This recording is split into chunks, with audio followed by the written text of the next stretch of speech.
কোনোটার মৃত্যু পর্যন্ত চিকিৎসা করতে হয়। বেদাতগুলো আমাদের সমাজে একদিন, 2 দিন, 5 দিন, 1 বছর, 5 বছরে জমে নাই। এগুলো জমতে জমতে জমতে শক্ত পাহাড়ের পাথরের মতো স্তূপ হয়ে গেছে। সুতরাং এগুলো সম্পর্কে জানা, এগুলো সম্পর্কে বোঝা, এটা 1 ঘন্টা 2 ঘন্টার ব্যাপার নয়। এটা বুঝতে দীর্ঘমেয়াদী পরিকল্পনার দরকার, দীর্ঘ সময়ের দরকার। এটার চিকিৎসা বছরকে বছর ধরে করতে হবে। এটা 1 দিন 2 দিনের চিকিৎসা এই রোগ সারবে না।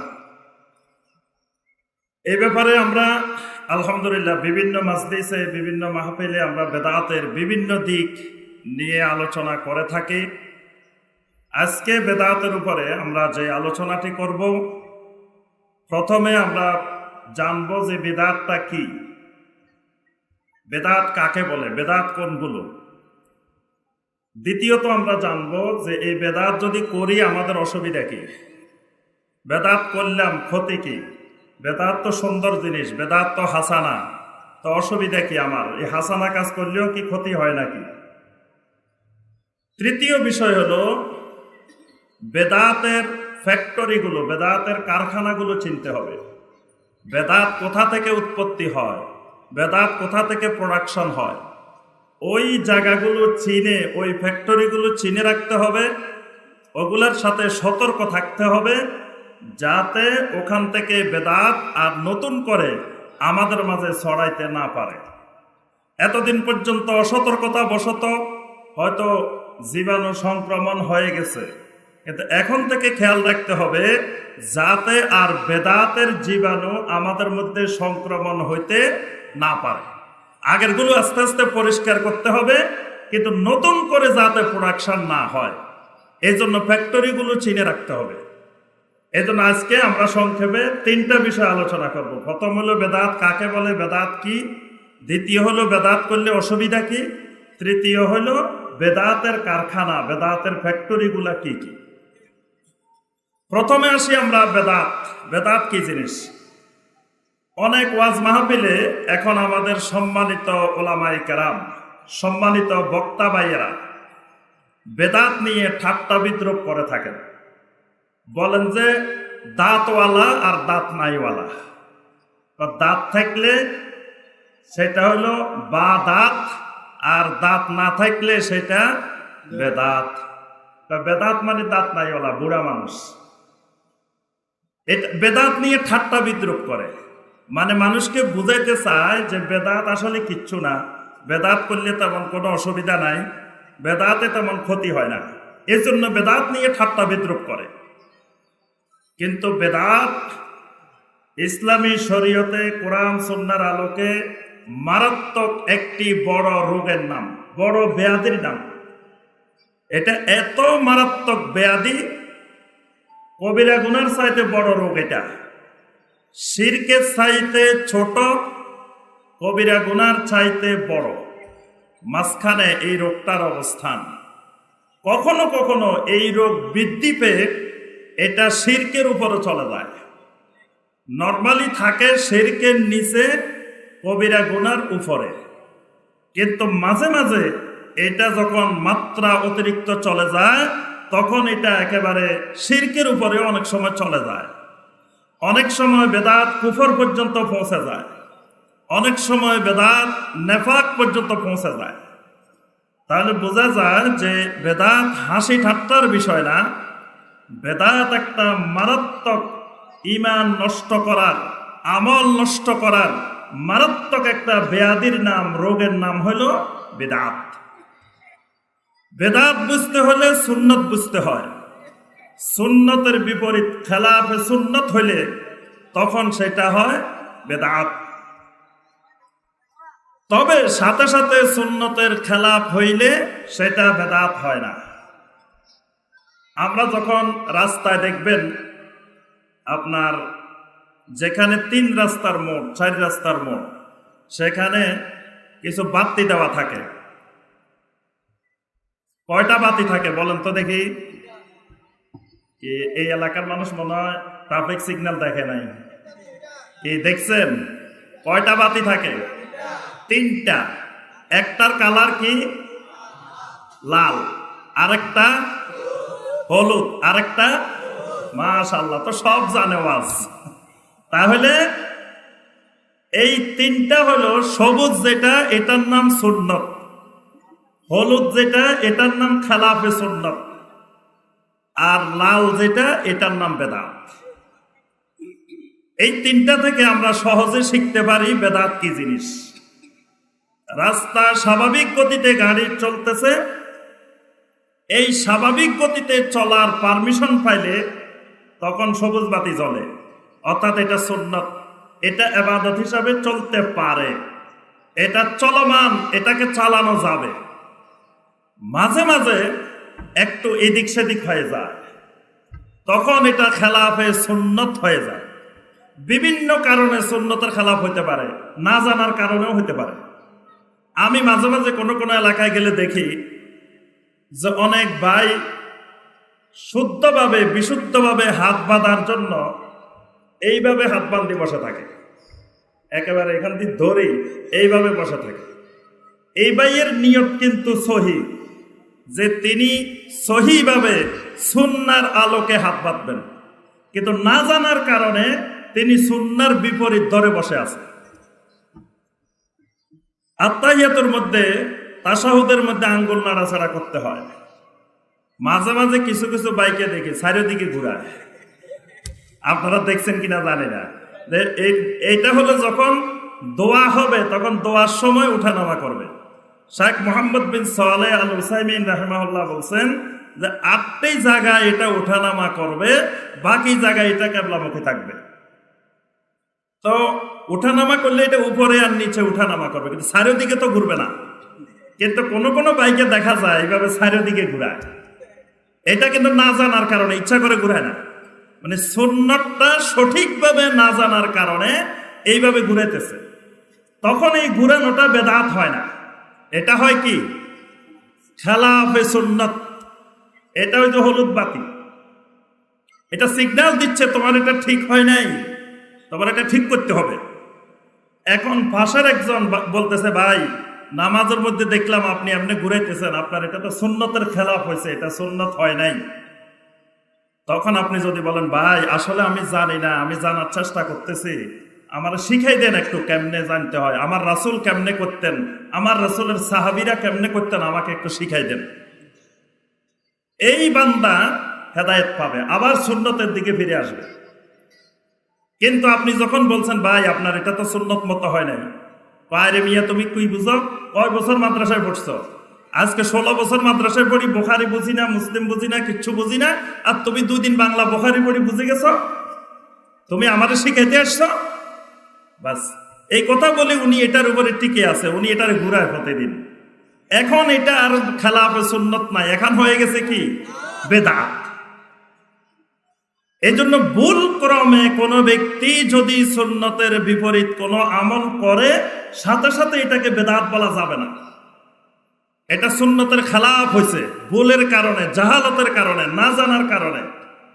কিন্তু জানার পরেও যদি কিবির বশত, অহংকার বশত বলে যে আমার থেকে বেশি কে জানে, আমার মতো বড় মুফতি সাহেব বাংলাদেশে আর কে আছে, আরে মক্কা মদিনার মুফতিরা কি জানে, আমরা যা জানি, বাস তখন এটার খেলাফে সুন্নত থাকবে না, তখন হয়ে যাবে বেদাত।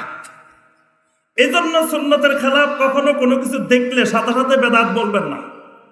আরেকটা হলো যিনি বেদাত করেন ওনাকে যদি বেদাতি বলেন, আহলুল বেদা বলেন, উনি খুব রাগ করে, তো আমার বেদাতি কইছে। এই জন্য প্রথমে বেদাতি বলা যাবে না, প্রথমে বলতে হবে কি খেলাফে সুন্নত। বলবেন যে ভাই আপনার এই কাজটা সুন্নতের খেলাফ হয়েছে, দেখবেন যে বেশি মনে কষ্ট পাবে না, আপনার সাথে ঝগড়া করবে না, রাগ করবে না। কিন্তু প্রথমেই যদি বলেন এটা বেদাত হয়েছে, রাগ হয়ে যাবে, খুব গরম হয়ে যাবে, হ্যাঁ মিয়া এটা বেদাত হয়েছে, এটা বেদাত হয় নাই। এই জন্য দাওয়াতের কৌশল হইল আপনি প্রথম দফায় ডাইরেক্ট বেদাতে যাবেন না, প্রথমে বলবেন যে এটা সুন্নতের খেলাফ হয়েছে, এটা খেলাফে সুন্নত, মাঝখানে একটা অপশন রাখবেন। তাহলে আজকে ট্রাফিক সিগন্যাল, রাস্তার ট্রাফিক সিগন্যাল মসজিদে চলে আসছে, এখন আর রাস্তায় নাই। রাস্তায় দেখবেন যে তেমন ট্রাফিক সিগন্যালের কাজ হয় না, বাতি আছে, কাজ নাই। কাজ হয় কোথায়? ওই 3 রাস্তার মোড়, 4 রাস্তার মোড়ের ট্রাফিক বাতি মসজিদে জ্বলে। আপনাদের এলাকায় জ্বলেনি? অনেক এলাকায় এরকম ট্রাফিক সিগন্যাল মসজিদে বসায় দিছে। লাল রঙের বাতিও আছে, সবুজ রঙের বাতিও আছে, হলুদ রঙের বাতিও আছে। রাস্তা থেকে দেখেন কিভাবে বেদাত সংক্রমণ হয়, এই রোগ কেমন করে সংক্রমণ হয়। সব জায়গায় উঠতে উঠতে এই ট্রাফিক সিগন্যাল মসজিদ পর্যন্ত চলে গেছে। এখন প্রত্যেক মসজিদে মসজিদে ট্রাফিক সিগন্যাল লাগানো আছে। ট্রাফিক সিগন্যাল হলো ভাই গাড়ি চলার জন্য, ট্রাফিক সিগন্যাল নামাজ চলার জন্য না। নামাজের জন্য আপনি ট্রাফিক সিগন্যাল দেওয়ার বিধান ইসলামে। নামাজ মসজিদের মধ্যে চলতেই থাকবে, চলতেই থাকবে, চলতেই থাকবে যতক্ষণ না একামত হবে। একামতের আগ পর্যন্ত সালাত চলতে থাকবে। কারো বাধা দেওয়ার, বন্ধ করার, লাল বাতি জ্বালানোর, হলুদ বাতি জ্বালানোর অধিকার ইসলাম কাউকে। যদি কেউ বন্ধ করে, আল্লাহ সুবহানাহু ওয়া তাআলা কোরআনে কারিমে বলছেন, ওয়ামান আযলামু মিম্মান মানাআ মাসাজিদাল্লাহি আইয়ুযকারা ফিহা ইসমুহু ওয়া সাআ ফি খারাবিহা। আল্লাহ রাব্বুল আলামিন বলেন, ওয়ামান আযলামু মিম্মান মানাআ মাসাজিদাল্লাহি আইয়ুযকারা ফিহা ইসমুহু। আল্লাহর মসজিদের ভিতরে আল্লাহর বান্দা আল্লাহর জিকির করবে, এই ক্ষেত্রে যে ব্যক্তি বাধা দিবে, ওই ব্যক্তির চাইতে বড় জালেম আর কে হইতে পারে? আল্লাহ পাক প্রশ্নবোধক সুরে বলছেন, ওয়ামান আযলামু, তার থেকে বড় জালেম আর কেউ হইতে পারে যে আল্লাহর বান্দাদেরকে আল্লাহর মসজিদে নামাজ পড়তে নিষেধ করে। দেখবেন মসজিদে ঢুকছেন, 2 রাকাত তাহিয়াতুল মসজিদ পড়বেন, কিন্তু আল্লাহর কিছু বান্দাকে দেখা যায় মসজিদে ঢুকে সরাসরি বসে গেছে, 2 রাকাত না পড়ে বসে গেছে। এমনকি সাধারণ মানুষকে দেখলে এত দুঃখ লাগে না। অনেক ওলামায়ে কেরামকেও আমরা দেখি মসজিদে ঢুকে সরাসরি বসে যায়। আল্লাহ রাসূল সাল্লাল্লাহু আলাইহি ওয়াসাল্লাম বলতেছেন, ইজা দাখালা আহাদুকুমুল মসজিদ ফালা ইয়াজলিস হাত্তা ইউসাল্লিয়া রাকাতাইন। যখনই তোমাদের কেউ মসজিদে ঢুকবে, 2 রাকাত সালাত আদায় করা পর্যন্ত সেই যেন না বসে। নবী সাল্লাল্লাহু আলাইহি সাল্লাম বলতেছেন ফালা ইয়াজলিস, কিন্তু আমরা বলি আমি বসবো, বসলে আপনার কি হয়েছে? নবী বলতেছেন ফালা ইয়াজলিস, খবরদার মসজিদে ঢুকে বসা যাবে না। আমরা কই কি, আরে নবী আমি বসবো, আপনার অসুবিধা কি? আবার আশেকে রাসূল নবীর নির্দেশ লঙ্ঘন করে মসজিদে বেয়াদবির সাথে ঢুকলো। ঢুকার পরে যখন একামত হয়, আশহাদু আন্না মুহাম্মাদার রাসূলুল্লাহ, কি মহব্বত! মহব্বতের নমুনা, মহব্বতের দরদ বাসি যেতেছে। আগে দিন নবী সাল্লাল্লাহু আলাইহি সাল্লাম বললেন, মসজিদে ঢুকে খবরদার 2 রাকাত না পড়ে বসবা না। বসে গেছে, নবীর কথা শুনে নাই, না শুনে বসে গেছে। পরে দিয়ে নবীর মহব্বত উতলাই উঠছে, আশহাদু আন্না মুহাম্মাদ রাসূলুল্লাহ কয় আর ঠোঁটে মুখে চুমো দেয়, মহব্বত দেখাইতেছে। এটার নাম মহব্বত না। নবী সাল্লাল্লাহু আলাইহি সাল্লামের সুন্নতের ইত্তেবা করার নাম মহব্বত। নবী সাল্লাল্লাহু আলাইহি সাল্লামের সুন্নতের ইত্তেবা না করে নবীর জন্য প্রতি বছর গরু জবাই করে জিয়াফত দিলাম, প্রতি বছর একটা একটা গরু জবাই করে নবীর জন্য জিয়াফত দিয়ে দিলাম। তারপরে আপনার আজানের আগে দিয়ে আসসালাতু ওয়াসসালামু আলাইকা ইয়া রাসূলুল্লাহ। আল্লাহ রাসূল সাল্লাল্লাহু আলাইহি সাল্লাম বলতেছেন, ইজা সামি'তুমুল মুয়াজ্জিন ফাকুলু মিসলা মা ইয়াকুল। মুয়াজ্জিন যা বলে তোমরাও তা বলো। যখন আজান শেষ হবে, সুম্মা সাল্লু আলাইয়া, এরপরে আমার উপরে দরুদ পড়ো। নবী কয় আজান শেষ হলে দরুদ পড়ো, আমি কই না, ওই পর্যন্ত অপেক্ষা করা যাবে না, আগে পড়তে হবে। আজানের আগে পড়া লাগে। নবীর নির্দেশ লঙ্ঘন, কিন্তু বছর বছর গরু জবাই করে নবীর নামে জিয়াফত। এটাই হলো মহব্বতের নমুনা। তাহলে আমি যে কথাটা বলতেছিলাম আমার ভাইয়েরা, সুন্নতের খেলাফ, সুন্নতের বিপরীত, যখন খেলাফে সুন্নত হয় আর খেলাফে সুন্নাতটাকে কেউ যদি সঠিক মনে করে, এটার উপরে ইস্তেকামত থাকে, এটাকে শক্ত করে ধরে রাখে, তখন এটার নাম হয় বেদাত। এবার তো বেদাত বুঝছেন নাকি? আলহামদুলিল্লাহ। বেদাত মানে নতুন বানানো। আবার নতুন হইলে সব বেদাত হয় না, নতুন বানাইলে সব বেদাত না। অনেক ভাইরা আমাদেরকে মাঝে মাঝে বলেন, যদি নবী না করলে করা না যায়, নবী সাল্লাল্লাহু আলাইহি সাল্লাম যেটা করেন নাই সেটা যদি তোমাদের করা না যায়, তো নবী সাল্লাল্লাহু আলাইহি সাল্লাম তো বিমানে করে হজ করে নাই, তোমরা কেন বিমানে করে হজ করো? নবী সাল্লাল্লাহু আলাইহি সাল্লাম তো এরকম মাইকে ওয়াজ করে নাই, তোমরা কেন এরকম মাইকে ওয়াজ করো? নবী সাল্লাল্লাহু আলাইহি সাল্লামের যুগে তো কোরআনে কারিমের মধ্যে নুক্তা ছিল না, জের জবর ছিল না, হরকত ছিল না, তোমরা ওই নুক্তাওয়ালা কোরআন কেন পড়ো? নবী সাল্লাল্লাহু আলাইহি সাল্লামের যুগে তো বুখারী শরীফ মুসলিম শরীফ ছিল না, তোমরা ওই বুখারী শরীফ মুসলিম শরীফ কেন পড়ো? নবীর যুগে না থাকলে যদি না পড়া যায়, না করা যায়, তো এগুলা কেন করো? ওই সম্মানিত ভাইদেরকে আমরা বলবো, আমার সম্মানিত ভাইরা, ইবাদত এক জিনিস, ইবাদতের উপকরণ আরেক জিনিস। একটার নাম ইবাদত, আরেকটার নাম ইবাদতের উপকরণ। একটা হলো ইবাদত, আরেকটা হলো ইবাদতের জন্য। ইবাদতের জন্য কিয়ামত পর্যন্ত যত নতুন নতুন জিনিস আবিষ্কার হবে, ইবাদতের জন্য ব্যবহার করা যাবে। কিন্তু ইবাদতের ভিতরে কিয়ামত পর্যন্ত 1 ইঞ্চি পরিমাণ বাড়ানো যাবে না, কমানো যাবে না।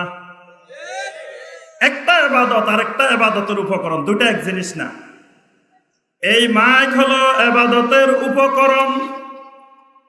এই মাইক থেকে আরো আধুনিক আধুনিক কিয়ামত পর্যন্ত যত আবিষ্কার হবে, ওইগুলার মাধ্যমে বয়ান করার মধ্যে কোনো অসুবিধা নাই।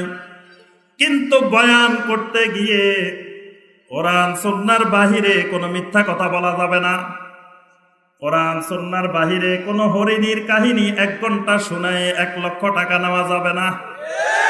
কোরআন সুন্নাহর বাহিরে বিভিন্ন পীর ওলি বুজুর্গের মিথ্যা কিচ্ছা কাহিনী বয়ান করে করে বড় বড় ওয়াজ মাহফিলে গিয়ে লক্ষ লক্ষ টাকা কামাই করার কোনো পন্থা ইসলামে নাই। মাইক দিয়ে বয়ান করেন, কোনো অসুবিধা নাই, কিন্তু এই মাইকের মধ্যে বয়ান করতে হবে কোরআনে কারিমের আয়াত দিয়ে। এই মাইকের মধ্যে বয়ান করতে হবে নবী সাল্লাল্লাহু আলাইহি সাল্লামের সহিহ হাদিস দিয়ে। এর বাহিরে মিথ্যা গল্প গুজব, গান বাজনা, নাচা নাচি, এইগুলো এই মাইকে করা যাবে না। একটা ইবাদত আরেকটা ইবাদতের উপকরণ। ইবাদতের উপকরণ আপনি নতুন নতুন বানাইতে পারেন, কিন্তু ইবাদত নতুন নতুন বানানো যাবে না। কোরআনে কারীম আর কোরআনে কারীমের হরকত দুইটা দুই জিনিস। কোরআনে কারীম নবী সাল্লাল্লাহু আলাইহি ওয়াসাল্লামের উপরে যা নাজিল হয়েছে কিয়ামত পর্যন্ত ওইটা কোরআনে কারীম।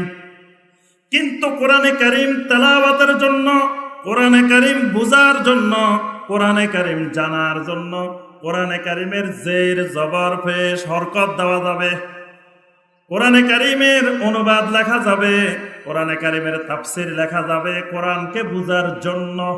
এগুলা সব কোরআনকে বুঝার উপকরণ, কোরআনকে বুঝার মাধ্যম।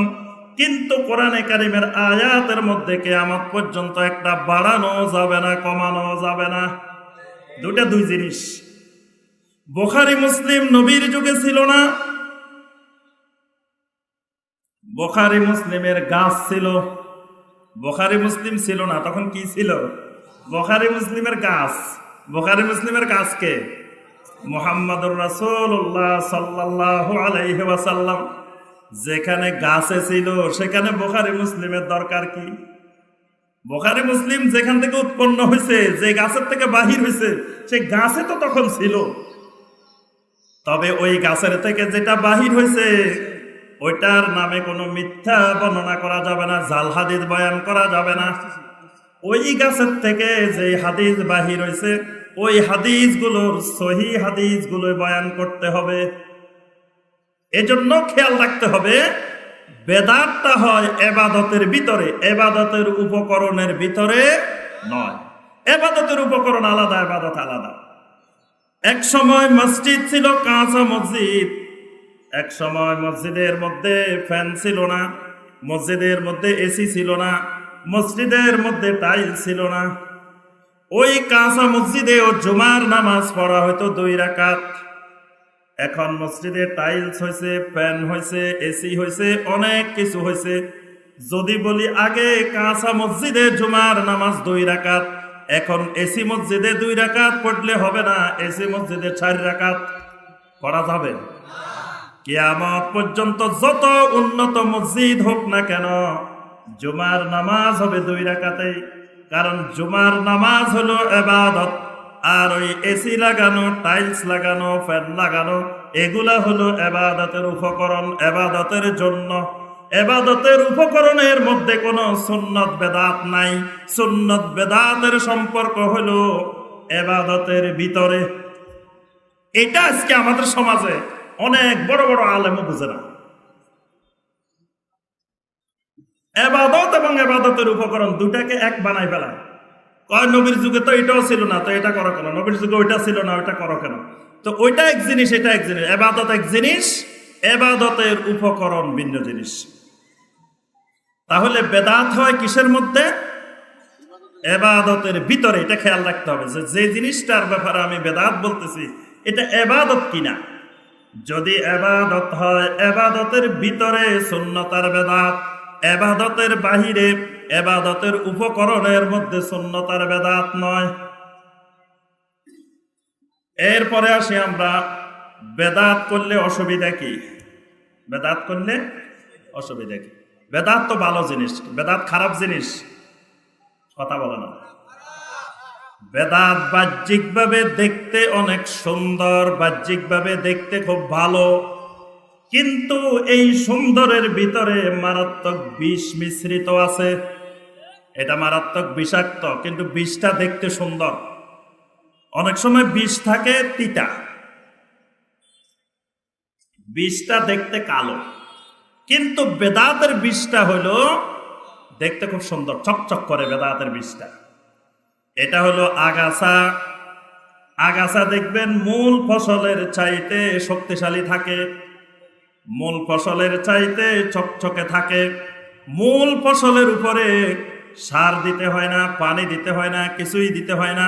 মূল ফসলের থেকে দ্রুত গতিতে এটা বড় হয়ে যায়, বড় হয়ে চারিদিকে চেপে ধরে। বেদাত হলো এরকম আগাছা, এটার মধ্যে সারও লাগে না, ওষুধও লাগে না, বীজও লাগে না, এটা অটোমেটিক শক্তিশালী হয়ে যায়। বেদাত হলো এরকম জিনিস যেটা আগাছা, যেটা ইসলামে নাই। এই জন্য বেদাতের কোনো দলিল নেই। বেদাতের কি? এই সূত্র মনে রাখতে হবে, বেদাতের কোনো দলিল নাই। কিন্তু মূর্খতা, জাহালত যখন সমাজে বিস্তার করে, তখন অনেক ভাইয়েরা বেদাতেরও দলিল চায়। দেখবেন আপনারা সমাজে অনেক জায়গায় বলে যে এ মিয়া, এটা যে বেদাত কই পাইছো দেখাও, এটা যে বেদাত কোন হাদিসে আছে, এটা যে বেদাত কোন কিতাবে আছে, এটা কই পাইছো বেদাত? বেদাতের দলিল চায়। বেদাতের যদি দলিলেই থাকতো তো এটা তো বেদাত থাকতো না, এটা সুন্নত হয়ে যাইতো। বেদাতের কোনো দলিল নাই, সুন্নতের দলিল আছে। সুন্নতের সবসময় দলিল থাকে, বেদাতের কোনো দলিল থাকে না। এই জন্য আমি সবসময় বলি যে আমি এই জায়গায় এসে আপনাদেরকে বললাম, ভাইয়েরা এই যে সামনে একটা সুন্দর বিল্ডিং বাড়ি দেখছেন, এই বাড়িটা কিন্তু আমার না, এই বাড়ি আমার না। এখন আপনারা সবাই বললেন শায়েখ অনেক ভালো কথা, বাড়িটা আপনার না, আপনি ঢাকা থেকে অনেক কষ্ট করে আসছেন, কিন্তু আমাদেরকে দলিল পত্র কাগজ দেখাই যেতে হইব বাড়ি এটা আপনার না। বাড়ি এটা যে আপনার না, এত সুন্দর বাড়ি, এত সুন্দর বিল্ডিং, আপনি কইতেছেন বাড়ি এটা আপনার না, দলিল দেখাই যাবে। আমাকে যদি 1 দিন নয়, 2 দিন নয়, 1 সপ্তাহ ধরে রাখেন, দলিল দেখাইতে পারবো? বাড়িটা আমার না, আমি দলিল ভাবো কই। কিন্তু এই বাড়ির যিনি মালিক, এই বাড়ির যিনি বাড়িওয়ালা, তার কাছে সিএস আর এস অমুক খতিয়ান তমুক খতিয়ান অমুক পজদা যা চাইবেন সব তিনি দেখাইতে পারবেন। তার কাছে সব দলিল আছে, সব কাগজ আছে, কিন্তু যিনি বাড়ির মালিক না তার কাছে তো কোনো দলিল নাই। তাহলে বেদাতের দলিল থাকবে কেন? বেদাত তো ইসলামে নাই, নাই বলেই তো এটা বেদাত। যদি বেদাতের দলিলে থাকতো এটা বেদাত থাকতো না, এটা সুন্নত হয়ে যেত। তাহলে যিনি বলবেন এটা সুন্নত দলিল দেখাবেন তিনি, যিনি বলবেন এটা বেদাত তাকে কোনো দলিল দেখানো লাগবে না, এটা দলিল নাই। বাড়ি এটা আমার না বললে কোনো দলিল লাগবে না। যিনি বলবেন বাড়ি এটা আমার, বাস তোমার বাড়ি হলে দলিল দেখাও, দলিল নিয়ে আসো। যিনি বলবেন এটা সুন্নত দলিল দেখাবেন তিনি, যিনি বলবেন এটা বেদাত তাকে দলিল দেখানো লাগবে না। তাহলে দলিল কে দেখাইবো এটাও বুঝতে হবে। কিন্তু আমাদের সমাজে মূর্খতা এত বিস্তার লাভ করছে, বেদাত করলে বেদাতের দলিল ছা কয়টা যে বেদাত কই পাইছো দেখাও, কোন হাদিসে পাইছো। তা হাদিসে যদি পাইতামে তাহলে এটা বেদাত হতো নাকি? হাদিসে পাইলে তো এটা সুন্নতে থাকতো, হাদিসে পাইলে কিতাবে পাইলে দলিলে পাইলে তো এটা বেদাত আর হতো না, এটা সুন্নত থাকতো। এটা কোরআনে কারিমে নাই, সহি হাদিসে নাই, এটার কোনো দলিল নাই, এটার কোনো ভিত্তি নাই। এই জন্য এটার নাম বেদাত। ভিত্তি থাকলে এটা বেদাত হতো না। এই জন্য এই সূত্র মনে রাখতে হবে, বেদাতের কোনো দলিল নাই। এরপরে আসেন বেদাত করলে অসুবিধা কি? প্রথম অসুবিধা হলো বেদাত করলে আপনাকে আমাকে ফিতনা গ্রাস করবে। কি গ্রাস করবে? ফিতনা। দ্বিতীয় উপকারিতা হলো জাহান্নামের আযাবে আলিম ভোগ করতে হবে। তাহলে বেদাত হাসি ঠাট্টার বিষয় না। আল্লাহ সুবহানাহু ওয়া তাআলা কোরআনে কারিমের সূরা আন-নূরের 63 নম্বর আয়াতে বলছেন, ফালইয়াহদারিল্লাযীনা ইউখালিফুনা আন আমরিহি আন তুসিবাহুম ফিতনাহ আও ইউসিবাহুম আযাবুন আলীম। আল্লাহ রাব্বুল আলামিন বলেন, ফালইয়াহদারিল্লাযীনা ইউখালিফুনা আন আমরিহি, আমার নবীর সুন্নতের খেলাফ, সুন্নতের বিপরীত কোন বেদাত করার ব্যাপারে তোমাদেরকে সতর্ক থাকা উচিত। আন তুসিবাহুম ফিতনাহ, কারণ তোমাদেরকে ফিতনা গ্রাস করবে। বেদাত করতে করতে ফিতনা গ্রাস করবে। ফিতনা মানে শিরক। এখানে ফিতনার অর্থ হলো শিরক, অর্থাৎ বেদাত করতে করতে এক সময় শিরক করে ফেলবে। শিরকের দিকে বেদাত টেনে নিয়ে যায়। কিছুদিন আস্তে আস্তে বেদাত থাকে, পরবর্তীতে আস্তে আস্তে এটাকে শিরকের দিকে নিয়ে যায়। আও ইউসিবাহুম আযাবুন আলীম, অথবা এই বেদাতের মাধ্যমে তোমাদেরকে আযাবে আলীম পর্যন্ত পৌঁছায় দিবে। বেদাতের দ্বারা নবী সাল্লাল্লাহু আলাইহি ওয়াসাল্লামের হাউজে কাউসারের স্টেশন পর্যন্ত পৌঁছা যাবে না। বেদাত করলে নবী সাল্লাল্লাহু আলাইহি ওয়াসাল্লামের যে হাউজে কাউসারের স্টেশন আছে, মৃত্যুর পরে স্টেশন কয়টা? জান্নাতে যাওয়া পর্যন্ত স্টেশন হলো 7টা। এই 7টা স্টেশনের একটা স্টেশন হলো হাউজে কাউসার। যিনি বেদাত করবেন তিনি ওই হাউজে কাউসারের স্টেশনে পৌঁছতে পারবেন না। সহিহ আল বুখারীর হাদিসের মধ্যে এসেছে, সবাই আপনারা জানেন, কিয়ামতের ময়দানে কিছু মানুষকে ফেরেশতারা টেনে টেনে জাহান্নামের দিকে নিবে। আল্লাহ রাসূল সাল্লাল্লাহু আলাইহি ওয়াসাল্লাম দেখে বলবেন, হাউলাই উম্মতি, হাউলাই উম্মতি। অন্য রাওয়ায়াতে এসেছে হাউলাই আসহাবি, হাউলাই আসহাবি। এরা তো আমার উম্মত, এরা তো আমার উম্মত, এদেরকে কেন জাহান্নামের দিকে নিতেছ? ফেরেশতারা জবাব দিবেন, ইন্নাকা লা তাদরি মা আহদাসু বাদাক, আপনি জানেন না আপনার পরে এরা কত নতুন নতুন জিনিস বানাইছে। আপনার পরে এরা দ্বীনের ভিতরে অনেক নতুন নতুন জিনিস তৈরি করছে এরা, এজন্য এদেরকে জাহান্নামের দিকে নিয়ে যাওয়া হচ্ছে। তাহলে বেদাত করলে নবী সাল্লাল্লাহু আলাইহি সাল্লামের হাউজে কাউসার পর্যন্ত পৌঁছা যাবে না। বেদাত হলো দলালাহ, বেদাত হলো গোমরাহি। গোমরাহির পরিণাম হলো জাহান্নাম। কুল্লু বেদাতিন দলালাহ, ওয়া কুল্লু দালালাতিন ফিন্নার। আল্লাহ রাসূল সাল্লাল্লাহু আলাইহি ওয়াসাল্লাম যতগুলো খুতবা দিতেন, প্রত্যেক খুতবার শুরুতে এই কথাটা বলে দিতেন, কুল্লু বিদআতিন দালালাহ, যত বেদাত আছে সব বেদাত গোমরাহি। কুল্লু বিদআতিন হাসানাতিন দালালাহ ওয়া সাইয়্যাতিন দালালাহ। নবী সাল্লাল্লাহু আলাইহি ওয়াসাল্লাম এখানে হাসানা সাইয়্যা ভাগ করেন নাই, বলছেন কুল্লু বেদাত, যত বেদাত আছে হাসানা হইলেও দলালা, সাইয়্যা হইলেও দলালা, আর প্রত্যেক দলালা জাহান্নামে যাবে। তাহলে বেদাতের পরিণাম হলো কি? জাহান্নাম। বেদাত কবিরা গুনার চাইতে বড় গুনাহ।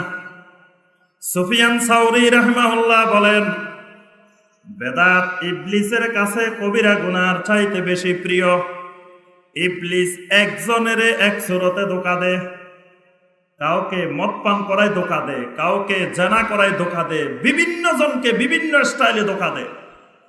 আর আল্লাহওয়ালা বুজুর্গ মানুষের ইবলিস বেদাতের মাধ্যমে ধোঁকা দেয়। কারণ আল্লাহওয়ালা মানুষকে জানাও করাইতে পারবে না, মদপান করাইতে পারবে না, কোনোভাবে গোমরাহির দিকে নিতে পারবে না। তাদেরকে গোমরাহির দিকে নেওয়ার বড় একটা মাধ্যম হলো বেদাত। সেই মাধ্যমটার নাম বেদাতে হাসানা। সেই মাধ্যমের নাম কি? বেদাতে হাসানা। আমাদের দেশে অনেক ভাইয়েরা বলেন বেদাত দুই প্রকার, একটা বেদাতে হাসানা, একটা সাইয়া। তো যত বেদাত আছে সবগুলোই তো হাসানা, সাইয়া কোনটা? যিনি বলেন বেদাতে হাসানা সাইয়া, তাকে জিজ্ঞাসা করুন, ভাই তো সাইয়া কয়েকটা আমাকে দেখাই দেন, কোনটা কোনটা সাইয়া? সবগুলোই তো হাসানা। হাসানা মানে কি? হাসানা মানে সুন্দর। বেদাত যদি সুন্দর না হয় তাহলে মার্কেটে এটা চলতো না। মূল টাকার চাইতে জাল টাকা যদি বেশি সুন্দর না হয় ওইটা মার্কেটে চলে না। মূল টাকার চাইতে দেখবেন 2 নম্বর টাকা, জাল টাকা, নকল টাকা বেশি সুন্দর হওয়া লাগে। মূল জিনিসের চাইতে বেজাল জিনিস যদি চকচক না করে, সুন্দর দেখা না যায়, মানুষ কোনোদিন ওই বেজাল জিনিস কিনে না, বেজাল জিনিস খায় না। বেজাল জিনিস সবসময় মূল জিনিসের চাইতে দেখতে সুন্দর দেখা যায়। এই জন্য বেজাল আমল মূল আমলের চাইতে, সুন্নতের চাইতে দেখতে অনেক সুন্দর দেখা যায়। ওই সুন্দর দেখে আমরা ধোঁকায় পড়ি, বলি বেদাতটা তো বেদাতে হাসানা, ওইটা তো সুন্দর বেদাত। কি সুন্দর, এটা সুন্দর না? কি বলেন? বেদাত কি সুন্দর? বাহ্যিকভাবে দেখতে অনেক সুন্দর, অনেক মজাদার। দুইটা উদাহরণ দিই নাকি? সুন্নত অনুযায়ী দরুদ পড়েন। আমি প্রথমে দিয়ে আলোচনা শুরু করার আগে সুন্নত অনুযায়ী দরুদ পড়ছি, তখন কিন্তু কোনো নড়াচড়া দেখি নাই কারো, সবাই বসে রয়েছে চুপচাপ, কেউ দরুদও পড়ে নাই, কিছু বলেন। এটা দরুদে মনে হয় না। বাংলাদেশের মানুষের কাছে জিজ্ঞাসা করেন, ভাই আমি অনেক জায়গায় জিজ্ঞাসা করে দেখছি, আল্লাহুম্মা সাল্লি আলা মুহাম্মাদিন ওয়া আলা আলি মুহাম্মাদ কামা সাল্লাইতা আলা ইব্রাহিম ওয়া আলা আলি ইব্রাহিম ইন্নাকা হামিদুম মাজিদ। ভাই এটা কোন দরুদ? কয়টা তো বড় আত্তাহিয়াত, এটা হইছে বড় আত্তাহিয়াত, এটা তো দরুদ না। এটা যে দরুদ এটাও জানা না বাংলাদেশে। কয়টা তো বড় আত্তাহিয়াত, তো ছোট আত্তাহিয়াত কোনটা? বা ছোট আত্তাহিয়াত হয়েছে আত্তাহিয়াত থেকে শুরু করে আবদুহু ওয়া রাসূলুহু পর্যন্ত, এই পর্যন্ত হলো ছোট আত্তাহিয়াত। আর আল্লাহুম্মা সাল্লি আলা এটা, আল্লাহুম্মা ইন্নী যালামতু নাফসি, এটা সহ হলো কি? বড় আত্তাহিয়াত। বাংলাদেশের দরুদ হয়ে গেছে কি? বড় আত্তাহিয়াত। আর দেখবেন ভেজাল দরুদ আসি, নকল দরুদ আসি, ওই সুন্নতি দরুদের জায়গা দখল করে ফেলছে। এখন বাংলাদেশের দরুদ মানি হলো, সবাই মহব্বতের সাথে পড়েন, বালাগাল উলা বিকামালিহি কাশাফাদ দুজা বিজামালিহি হাসুনাত জামিউ খাসালিহি সাল্লু আলাইহি ওয়া আলিহি। মহব্বতের সাথে বলেন। কি বলবেন? শেখ সাদী রহমতুল্লাহ আলাইহির কবিতা বাংলাদেশে দরুদ হয়ে গেছে। এই দরুদ হলো মেড ইন ইরান। ইরানের তৈরি কবিতা বাংলাদেশে আসে কি হয়েছে? দরুদ হয়ে গেছে। আজকে দেখা যায় এটা না পড়লে ওয়াজ মাহফিল শুরু হয় না, এটা না পড়লে বাড়ি উদ্বোধন হয় না, এটা না পড়লে ঘর উদ্বোধন হয় না, এটা না পড়লে দোকান উদ্বোধন হয় না, এটা না পড়লে গাড়ি উদ্বোধন হয় না, এটা না পড়লে রাস্তা উদ্বোধন হয় না, এটা না পড়লে টয়লেট পর্যন্ত উদ্বোধন হয় না। এটা পড়ি সব উদ্বোধন করতে হয়। আচ্ছা, এত সুন্দর এত মজাদার শেখ সাদির তৈরি করা ইরানি দরুদ, এত মজাদার দরুদ, আমার কাছে বেশি আফসোস লাগে, আহারে এই দরুদটা ইমাম আবু হানিফা রহমতুল্লাহ আলাইহি পাইল না। ইমাম আবু হানিফা রহমতুল্লাহ আলাইহি সারা জীবন চেষ্টা করি ওই দরুদটা একবারও পড়তে পারে নাই, পারছেন? আবু হানিফা রহমতুল্লাহ আলাইহির আমলে তো এটা দরুদ এটা তৈরি হয় নাই। ইমাম আবু হানিফা রহমতুল্লাহ আলাইহি পাইলেন না, ইমাম মুহাম্মদ রহমতুল্লাহ আলাইহি পাইলেন না, ইমাম আবু ইউসুফ রহমতুল্লাহ আলাইহি পাইলেন না, ইমাম শাফি রহমতুল্লাহ আলাইহি পান নাই, ইমাম মালিক রহমতুল্লাহ আলাইহি পান নাই, ইমাম আহমদ বিন হাম্বল রহমতুল্লাহ আলাইহি পান নাই, ইমাম বুখারী রহমতুল্লাহ আলাইহি পান নাই, আব্দুল কাদের জিলানী রহমতুল্লাহ আলাইহি পান নাই। আহারে কাদেরি তরিকাদের কত দুঃখ যে কাদেরিয়া তরিকার যিনি জনক সে আব্দুল কাদের জিলানীও দরুদটা পাইল না। কি বলেন, আফসোস না? এত সুন্দর দরুদ আমরা বাংলাদেশে পাইছি যেটা আব্দুল কাদের জিলানী রহমতুল্লাহ আলাইহি পাইল না। আচ্ছা, এইটা যখন আমরা পড়ছি তখন সুন্দর লাগছে না? তো মানুষ কয়, রে মিয়া দেখো কত সুন্দর দরুদ আর তোমরা কয়টা বেদাত। দরুদ পড়ছি কত সুন্দর লাগছে। আবার দেখবেন ওয়াজ মাহফিলের শুরুতে আল্লাহুম্মা সাল্লি আলা সাইয়্যিদিনা, বাস আপনারা পড়েন, আমি চা খাই। বক্তা লাগাই দিছে, লাগাই দি বক্তা চা খাইতেছে, কি সুন্দর। খালি বক্তা শেষে দি মাওলানা মুহাম্মদ পড়েন সবাই, বক্তা চা খাইলো। কি সুন্দর দরুদ। এই দরুদ ইমাম আবু হানিফা রহমতুল্লাহ আলাইহি পান নাই। যদি পাইতেন হানাফি মাযহাবের কিতাবে কিতাবে লেখা থাকতো না? আপনি হেদায়া বলেন, কুদুরি বলেন, যত কিতাব আছে কোন কিতাবে আছে এই দরুদ। কিন্তু বাংলাদেশের ঘরে ঘরে আরো কত দরুদ। দরুদে নারিয়া আছে, আগুনের দরুদ। দরুদে মাহি আছে, মাছের দরুদ। আরো অসংখ্য নতুন নতুন দরুদ এই দেশে, অথচ সুন্নতি দরুদের খবরে নাই, সুন্নতি জিকিরের খবর নাই। নতুন নতুন নিত্য নতুন প্রতিদিন জিকির আবিষ্কার হয়, প্রতিদিন নতুন নতুন জিকির আসে। এখন ফেসবুকের যুগ হয়, ইন্টারনেটের যুগ হয়, প্রতিদিন নতুন নতুন জিকির পাওয়া যায়। পাননি আপনারা? প্রতিদিন আবিষ্কার হয়, লাফালাফের জিকির, নাচানাচির জিকির, কোদালি জিকির, উড়ালি জিকির, কত রকমের যে জিকির আছে, আল্লাহু আকবার। এই জিকির গুলো কোন তরিকার বলেন দেখি? 126 তরিকার জিকির।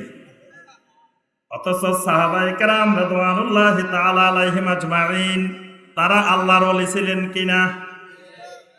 ওলি না খালি ওলির বাপ। সাহাবায়ে কেরাম খালি ওলি না, ওলির আরব দেশে যাই কইয়েন, বলে ভাই আমি হাফেজ না, হাফেজের বাপ, আবু হাফেজ। ওরা মনে করবে যে আল্লাহু আকবার, এই হাফেজের উস্তাদ চলে এসছে আরব দেশে। আবু হাফেজ মানে হাফেজের বাপ, মানে খালি হাফেজ না, আল্লাহু আকবার, আগা গোড়া সব মুখস্থ নখদর্পণে, এরকম হাফেজ। সাহাবায়ে কেরাম শুধু আল্লাহর ওলি না, ওলির বাপ, কারণ জান্নাতের সার্টিফিকেট পাই গেছে। সাহাবায়ে কেরামকে আল্লাহ সুবহানাহু ওয়া তাআলা জান্নাতের সনদ দিয়ে দিয়েছেন। সূরা তাওবার 100 নম্বর আয়াত আল্লাহ রাব্বুল আলামিন বলেন, ওয়াস-সাবিকুনাল আউওয়ালুনা মিনাল মুহাজিরিন ওয়াল আনসার ওয়াল্লাযীনা ইত্তাবাউহুম বিইহসান রাদিয়াল্লাহু আনহুম ওয়া রাদু আন যালিকা লিমান খাশিয়া রাব্বা। এটা অন্য আয়াতে। এখানে বলছেন ওয়া আ'আদ্দা লাহুম জান্নাত, ওয়া আ'আদ্দা লাহুম জান্নাত, আল্লাহ পাক এদের জন্য জান্নাত বানায় রেখেছেন। সুবহানাল্লাহ। তাহলে সাহাবায়ে কেরাম যে জান্নাতের সনদ পাওয়া বলি, তারা কোন তরিকায় জিকির করছে বলেন? কোন তরিকায় জিকির করে সাহাবায়ে কেরাম আল্লাহর ওলি হয়েছে? তরিকায়ে মুহাম্মদুর রাসূলুল্লাহ সাল্লাল্লাহু আলাইহি ওয়াসাল্লামের তরিকায় জিকির করে আল্লাহর ওলি হয়েছেন। তাহলে লক্ষাধিক সাহাবায়ে কেরাম মুহাম্মদুর রাসূলুল্লাহ সাল্লাল্লাহু আলাইহি ওয়াসাল্লামের তরিকায় জিকির করে যদি আল্লাহর ওলি হইতে পারে, আমি আপনি কেন ওই তরিকায় জিকির করি ওলি হতে পারবো না? আমার আপনার জন্য কেন 126 তরিকার জিকির দরকার? আচ্ছা, ইমাম আবু হানিফা রহমতুল্লাহ আলাইহি আল্লাহর ওলি ছিলেন কিনা? কি বলেন?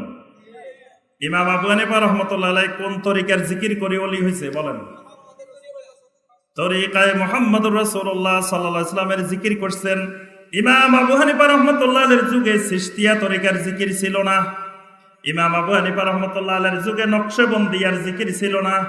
ইমাম আবু হানিফা রহমতুল্লাহ আলাইহির যুগে মুজাদ্দিদিয়া তরিকার জিকির ছিল না। ইমাম আবু হানিফা রহমতুল্লাহ আলাইহির যুগে খাস মুজাদ্দিদিয়ার জিকির ছিল না। ইমাম আবু হানিফা রহমতুল্লাহ আলাইহির যুগে চিশতিয়া সাবেরিয়ার জিকির ছিল না।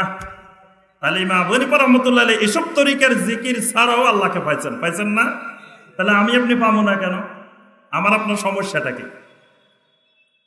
তাহলে আজকে জিকিরের যে নমুনা, এই জিকির যদি আমার নবী করেন, আমার নবীর সাহাবীরাও করেন, আমরাও করবো, কোনো অসুবিধা নেই। কিন্তু আমার নবী না করলে, আমার নবীর সাহাবীরা না করলে, সেই জিকির যত সুন্দর হোক, যত মজাদার হোক, এই জিকির কিয়ামত পর্যন্ত করা যাবে না। আল্লাহ রাসূল সাল্লাল্লাহু আলাইহি ওয়াসাল্লামের জিকির ছিল সুবহানাল্লাহি ওয়া বিহামদিহি সুবহানাল্লাহিল আযীম, সুবহানাল্লাহি ওয়াল হামদুলিল্লাহি ওয়া লা ইলাহা ইল্লাল্লাহু আল্লাহু আকবার। এরকম অনেক জিকির আছে। কিন্তু আমাদের জিকির করতে হলে কি করতে হয়? দেখতে কিন্তু অনেক সুন্দর লাগে আমাদের জিকির।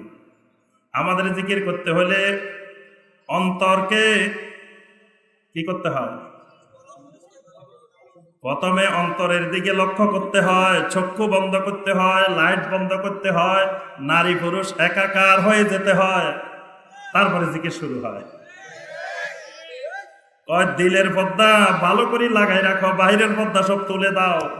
বাইরের পর্দার দরকার নাই, অন্তরের পর্দা হইলে চলে। আচ্ছা, এরপরে জিকিরের নিয়ত করতে হয়। জিকিরের নিয়ত করা লাগে। আমি আমার কলবের তরফ মোতাবাজ্জা আছি। আমার কলব আমার পীর সাহেব হুজুরের কলবের তরফ। পীর সাহেব হুজুরের কলব এখান থেকে বরিশাল, বরিশাল থেকে ফরিদপুর, ফরিদপুর থেকে সিরাজগঞ্জ, সিরাজগঞ্জ থেকে রংপুর, রংপুর থেকে দিনাজপুর, দিনাজপুর থেকে ব্রাহ্মণবাড়িয়া, ব্রাহ্মণবাড়িয়া থেকে চট্টগ্রাম, এইভাবে সব ডিস্ট্রিক্ট ঘুরে, এখান থেকে ইরান, ইরান থেকে ঘুরে মদিনা, মদিনা থেকে ঘুরে আল্লাহর আরশের দিকে মোতাবাজ্জা, আল্লাহর আরশ থেকে জিকিরের ফয়েজে বরকত আমার কলবে চলে আসবে। কত জায়গা ঘুরি আসতে আসতে কয় মাস লাগবে? এত জায়গা ঘুরি ফয়েজ আসতে গেলে। আল্লাহু আকবার। ইব্রাহিম আলাইহিস সালামকে ওই যুগের লোকেরা বলতেছিল, এই ইব্রাহিম, খবরদার, এভাবে জিকির করলে হবে না, এভাবে চারিদিকে 50 জনের কলব ঘুরি তারপরে আসতে হবে। ইব্রাহিম আলাইহিস সালাম জবাব দিছিলেন, ইন্নী ওয়াজ্জাহতু ওয়াজহিয়া লিল্লাযী ফাতারাস সামাওয়াতি ওয়াল আরদা হানিফা। আমি আমার কলবকে সরাসরি ওই আল্লাহর দিকে মোতাবাজ্জা করে দিলাম, যিনি আসমান আর জমিনের খালেক। সুবহানাল্লাহ।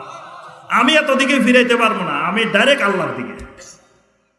আল্লাহর নবীরা আমাদেরকে শিখাইছেন আমার কলব মোতাবাজ্জা থাকবে সরাসরি আল্লাহর দিকে, এত দিকে ঘুরানোর দরকার নেই।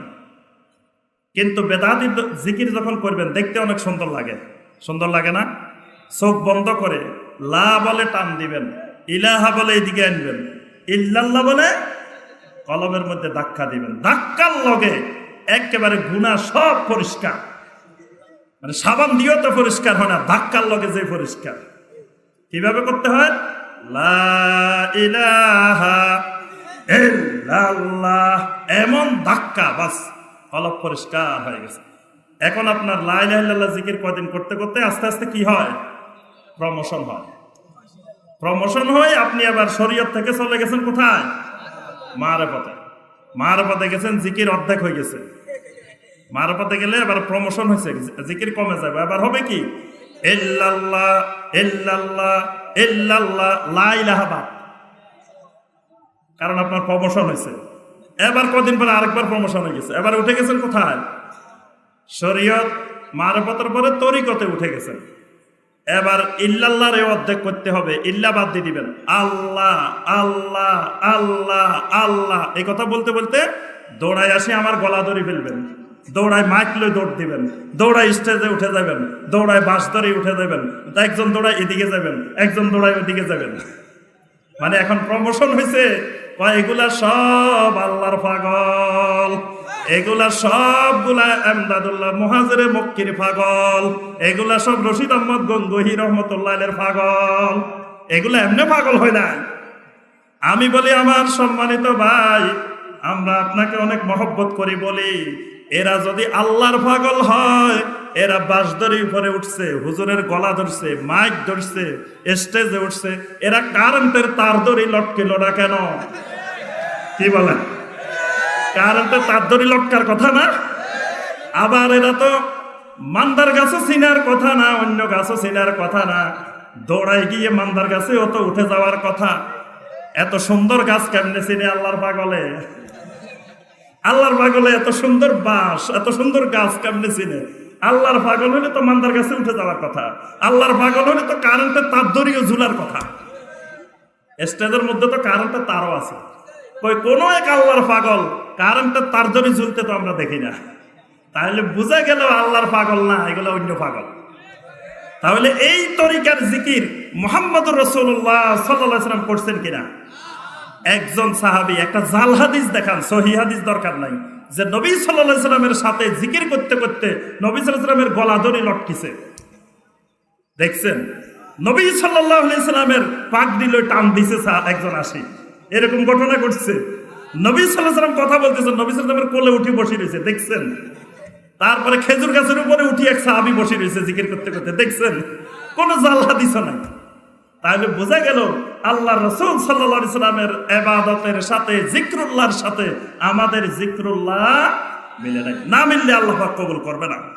এইভাবে প্রত্যেকটা ইবাদত, আমি আর আলোচনা বেশি দীর্ঘায়িত করব না, শেষে আমি ওই বেদাতের আপনার ফ্যাক্টরিগুলো চিনে দিয়ে যাই, যে এইগুলা ভালো করে চিনে রাখবেন, যে এই ফ্যাক্টরিগুলো থেকে বেদাতের উৎপত্তি হয়, এখান থেকে বেদাত সাপ্লাই হয়। প্রতিদিন নতুন নতুন বেদাত আবিষ্কার হতেই থাকে, হতেই থাকে, হতেই থাকে। কারণ বেদাতগুলো দেখতে অনেক সুন্দর, অনেক চাকচিক্যময়, তো সবাই সুন্দর সুন্দর একটা একটা বানায়, এবং বেদাতের প্রতিযোগিতা চলে কার থেকে কে বেশি সুন্দর বানাতে পারে।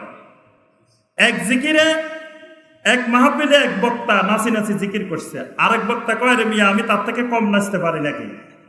ওই বক্তা নাচতে নাচতে মাইক সহ পালাই দিতেছে, আরেক বক্তা নাচতে নাচতে একেবারে জনগণ সহ স্টেজে উঠে নাচে আর তালে তালে জিকির করে। মানে প্রতিযোগিতা চলে কার থেকে কি সুন্দর বেদাত বানাইতে পারে। এই জন্য বেদাতের প্রতিযোগিতা হয় বাংলাদেশে, সুন্নতের প্রতিযোগিতা হয় না। আজকে কোরআনে কারিমের সুন্দর কণ্ঠের প্রতিযোগিতা হয়, কিন্তু কোরআনে কারিমের আমলের প্রতিযোগিতা হয় না।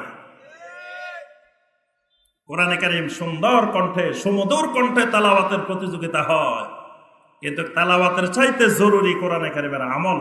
কোরআনে কারিমের আমলের কোনো প্রতিযোগিতা নাই, আমলের খবর নাই, তালাওয়াত নিয়ে আমরা খুব পাগল। এই জন্য বেদাতের ফ্যাক্টরিগুলো চিনা দরকার। এক নম্বর ফ্যাক্টরি হলো আল আহাদিসুদ দাঈফা, দঈফ হাদিস। এক নম্বর হলো জাল হাদিসের উৎপত্তি হয় দঈফ হাদিস থেকে। দঈফ হাদিস, দঈফ হাদিস মানে কেউ কেউ বলে, আরে মিয়া হাদিস আবার দুর্বল হয় কেমনে? হাদিস তো হাদিসে, হাদিস আবার শক্তিশালী এর দুর্বল কেমন কথা? হাদিস আমার নবী দুর্বল নাকি? আমার নবীর হাদিস দুর্বল হইব কেন? আমাকে একদিন একজন এই কথা বলছে, আমার নবী কি দুর্বল নাকি? আমার নবীর হাদিস দুর্বল হইব কেন? আবার কয় হাদিস তো হাদিসে, হাদিস আবার সহিহ আর দঈফ কি? আবার কেউ কেউ কয়, শোনেন ভাইয়েরা, হাদিস মানা যাবে না, সুন্নাত মানতে হবে। আমরা হাদিস মানা যাবে না, কি মানতে হবে? আরে মিয়া হাদিসে তো নবী 11টা বিয়ে করছে আছে, তোমরা করো না কেন? হাদিসে তো আছে আমার নবী দাঁড়া দাঁড়ায় প্রস্রাব করছে, তোমরা দাঁড়া দাঁড়ায় প্রস্রাব করো না কেন? তাহলে হাদিস মানা যাবে না, মানতে হবে কি? আল্লাহু আকবার, আল্লাহু আকবার। হাদিস মানে কোরআন, হাদিস মানে সুন্নাহ। হাদিস মানা মানে কোরআনও মানা, সুন্নাহও মানা, দুটাকে মানার নাম হলো হাদিস মানা।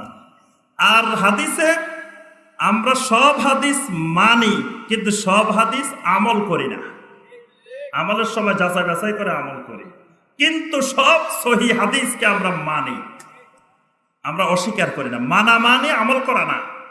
আমরা 11টা বিয়ে আমরাও করতাম, অসুবিধা নেই, কিন্তু আল্লাহ পাক নিষেধ করে দিছে, এই জন্য করি না। আল্লাহ পাক কোরআনে কারিমে বলে দিয়েছেন খালিসাতাল লাকা মিন দুনিল মুমিনিন, এটা আমার নবীর জন্য খাস, তোমাদের জন্য নয়। না হয় আমরাও হাদিস অনুসারে করতাম। কি বলেন? আজকে যদি বাড়িতে যাই শুনে যে আজকে ইমাম ভাই এটা শিখাই দিছে, অবস্থা খারাপ, যে 11টা শিখাই দিছে, একটার বেশি করতে পারি না, আবার 11টা। আল্লাহ রাসূল সাল্লাল্লাহু আলাইহি সাল্লাম 11টা করছেন, আমরাও করতে পারতাম যদি আল্লাহ পাক এই নিষেধাজ্ঞা না দিতেন। নবী সাল্লাল্লাহু আলাইহি সাল্লাম দাঁড়ায় প্রস্রাব করছেন, আমরাও যদি বেকায়দায় পড়ি, ঠেকায় পড়ি, অসুস্থ, দাঁড়াইতে পারতেছি না, বসতে পারতেছি না, তো কেমনে করবো? গাছে উঠে করবো? দাঁড়াই তো করতে হবে।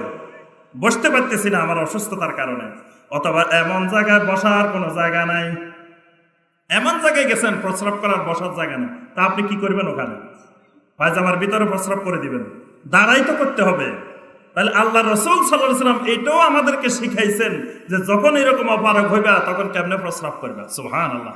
এই জন্য এক ইহুদি বলছিল যে তোমাদের নবী তোমাদেরকে সবকিছু শিখায়, এমনকি হাত্তাল খারাআ, প্রস্রাব পায়খানা কেমনে করতে হয় এটাও শিখায়। সুবহানাল্লাহ। আমাদের নবী এটাও বাদ দেন নাই। তাহলে হাদিস মানা যাবে না, সুন্নত মানতে হবে, এটা হলো ফিতনাবাজি কথা। এটা হলো মানুষের মধ্যে একটা ফিতনা সৃষ্টি করার জন্য, দ্বন্দ্ব সৃষ্টি করার জন্য। অথচ হানাফি মাযহাবের প্রসিদ্ধ উসুলে ফিকহের কিতাব, যেটা বাংলাদেশের আলিয়া মাদ্রাসা, কওমি মাদ্রাসা, সব মাদ্রাসার নিসাব, নুরুল আনোয়ার। নুরুল আনোয়ারের মধ্যে স্পষ্ট বলা আছে, প্রথমে সুন্নাহর সংজ্ঞা দেওয়া আছে, তারপরে বলা আছে ফাহিয়া মুরাদিফাতুন লিল হাদিস। সুন্নাহ আর হাদিস একই সমার্থবোধক শব্দ, একই জিনিস। এটা নুরুল আনোয়ারের ভিতরে স্পষ্ট লেখা আছে। অথচ আমাদের দেশে এটা পড়ায় এবং সবচেয়ে বড় আলেমেরা পড়ায় নুরুল আনোয়ার, অথচ কয় হাদিস এক জিনিস, সুন্নাহ এক জিনিস। তাহলে হাদিসের ক্ষেত্রে সহিহ দঈফ হইতে পারে নাকি? কথা কয় না। হাদিস সহিহ হইতে পারে, দঈফও হইতে পারে, তবে দঈফ মানে এটা শক্তিশালী আর দুর্বল। আমাদের দেশের এক বিশাল বক্তা, বড় পীর সাহেব, তিনি বলছেন যে বুকের উপরে হাত বাঁধার হাদিস হলো দঈফ, নাভির নিচে হাত বাঁধার হাদিস হলো সহিহ, আমরা পুরুষেরা হইলাম সহিহ, নারীরা হলো দঈফ। এই জন্য নারীরা দঈফ হাদিসের আমল করব, আমরা সহিহ হাদিসের আমল করব। কি সুন্দর যুক্তি! জাহালত কাকে বলে, মূর্খতা কাকে বলে? নারীরা দঈফ, দুর্বল, এই জন্য দুর্বল হাদিসের আমল করব, আর পুরুষেরা সহিহ, শক্তিশালী, এই জন্য শক্তিশালী হাদিসের আমল করব। আমি বললাম যে আল্লাহ পাক কোরআনে কারিমে বলছেন ওয়া খুলিকাল ইনসানু দঈফা, আমি সব মানুষের দঈফ বানাইছি, সব মানুষ দঈফ। তাহলে সহিহ হাদিস সব বাদ, সবাই মিলে দঈফ হাদিস আমল করতে হবে।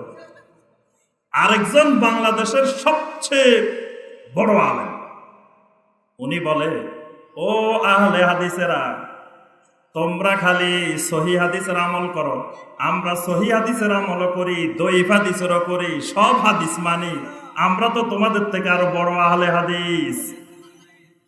কত বড় জাহালত সুলভ কথাবার্তা, যে সহিহ হাদিসও মানে, দঈফও মানে, সব হাদিস মানে, এজন্য বড় আহলে হাদিস। অথচ সহিহ হাদিস আর দঈফ হাদিসের মধ্যে পার্থক্য আছে কি নাই?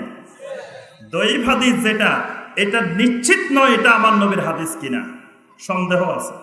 যে নবী সাল্লাল্লাহু আলাইহি ওয়াসাল্লামের হাদিস হইতেও পারে, নাও হইতে পারে। সমাজে যত বেদাত আছে অধিকাংশ দঈফ হাদিসের দ্বারা আসছে।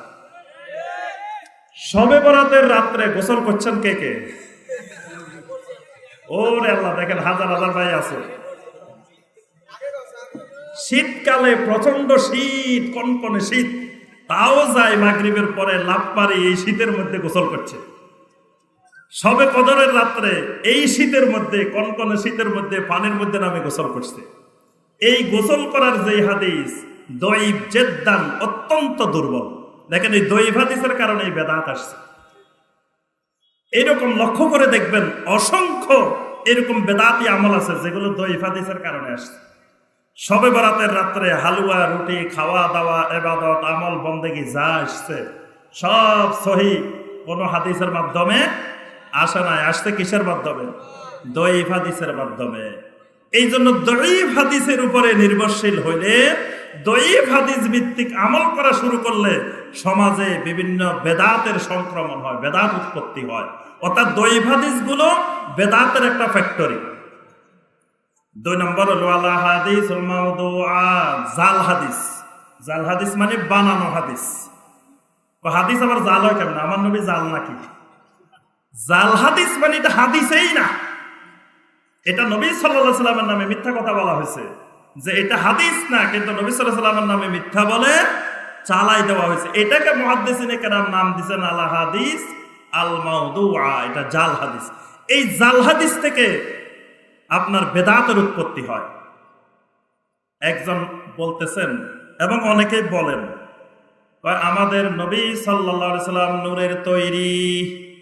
শুনছেন নি? এটা এই এলাকায় বলেন নবী সাল্লাল্লাহু আলাইহি সাল্লাম কিসের তৈরি? আচ্ছা, কোরআনে কারিমের প্রথম থেকে শেষ পর্যন্ত কোন জায়গায় আল্লাহ রাব্বুল আলামিন নবী সাল্লাল্লাহু আলাইহি সাল্লামকে নূর দিয়ে বানাইছেন এই কথা কেউ পাইছেন কোরআনে? প্রথম থেকে শেষ পর্যন্ত আল্লাহ সুবহানাহু ওয়া তাআলা এই কথা বলেন নাই।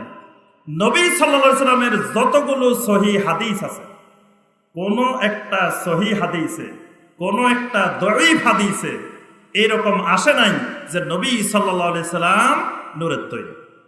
কারণ এটা আসবে কেন? নবী সাল্লাল্লাহু আলাইহি সাল্লাম কিসের তৈরি এই কথাটাই কোরআন আর হাদিসে আসে না।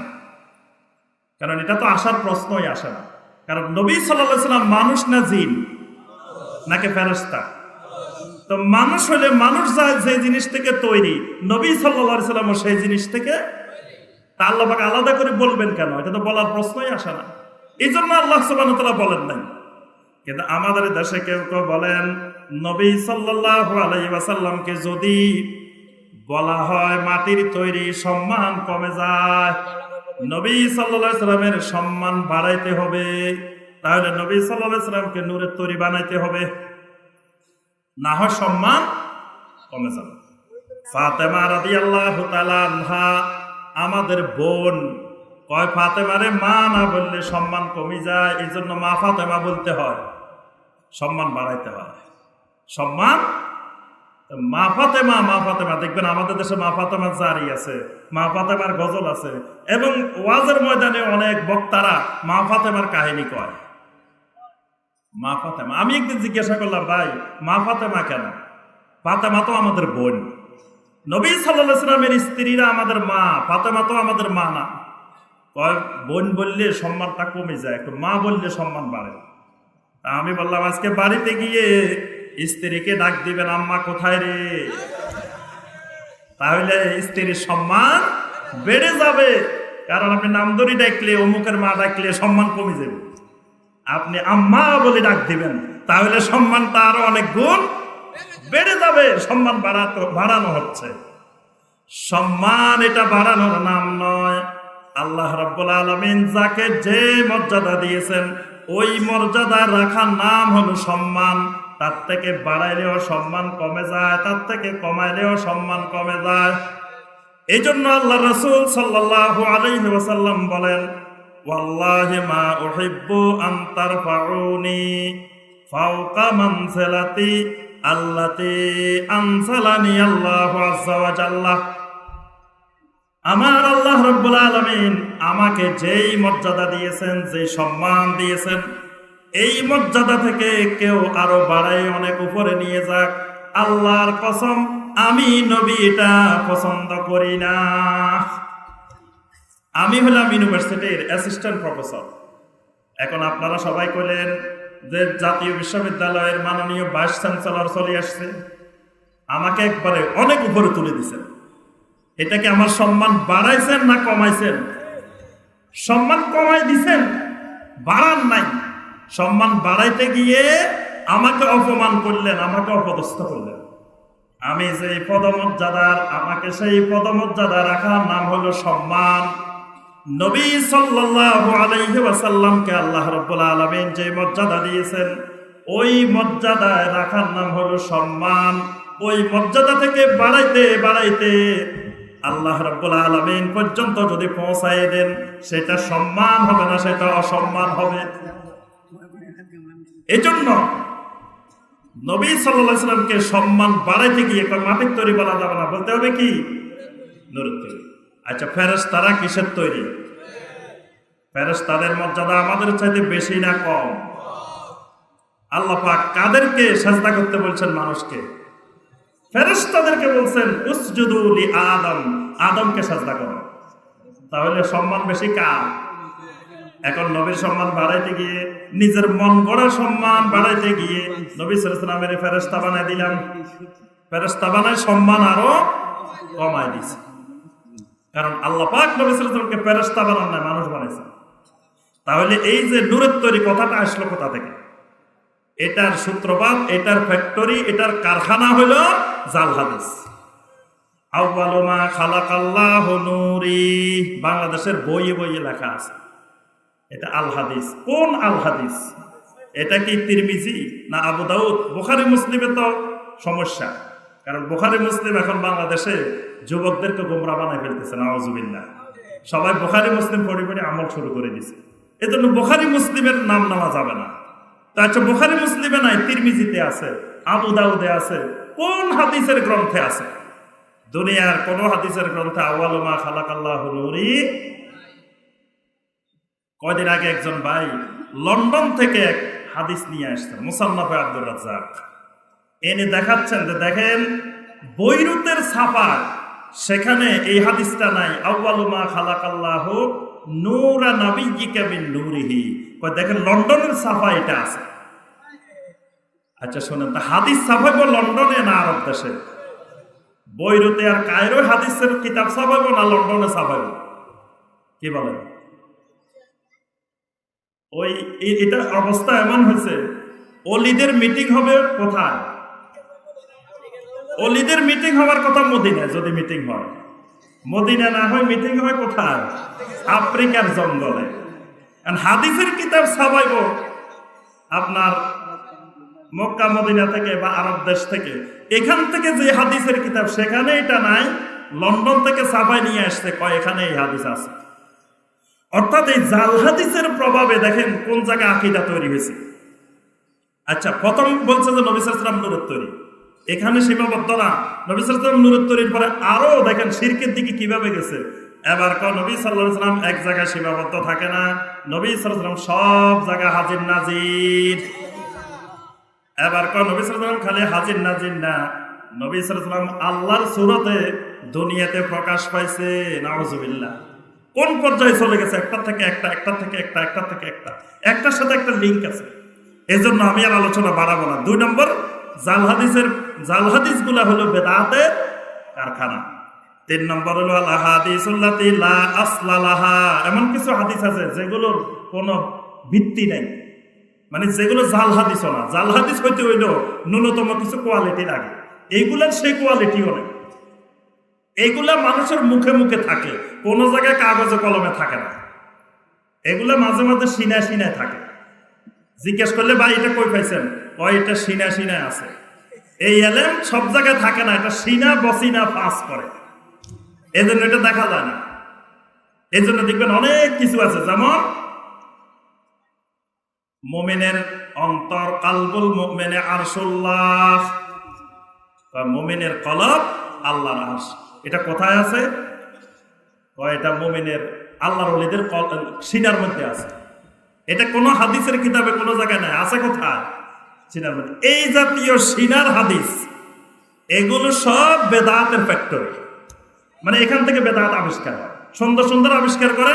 আপনি যখন দলিল জিজ্ঞেস করবেন, দলিল সব কিতাবে থাকে না, কিছু সিনার মধ্যে থাকে, কিছু কিতাবে থাকে। তো সিনারটা দেখাবো কেমন আপনাকে? এই সিনার হাদিসগুলা, এইগুলো জাল হাদিসের ফ্যাক্টরি।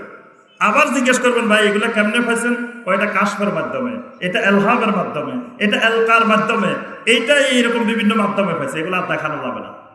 4 নম্বর জাল হাদিসের ফ্যাক্টরি আল আদাত আবিল ইবাদাত আল মাখুযা মিনাল কুফার।